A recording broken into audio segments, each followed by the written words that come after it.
mwanaume umekuwa ukigusa tu yani uke wa mwanamke unamwaga, hali hiyo huwa inatokana na kwamba ni kuathirika kwa kiwango cha homoni ya kiume ya testosterone.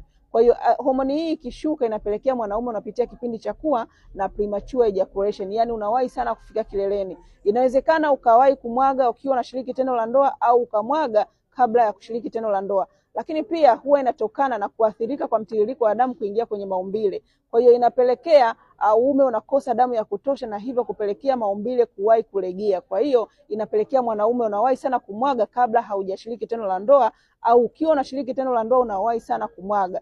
Kwa hiyo kama unapitia changamoto hii, hakikisha unanipigia simu niweze kukupa suluhisho. Nitakupatia programu ambayo itaenda kukusaidia kwenda kukaza misuli ya uume ili uume wako uweze kuwa strong zaidi. Lakini pia nitakupatia tiba kwa ajili ya kwenda kuimarisha kiwango cha hormone ili kuongeza ile stamina ya tendo la ndoa.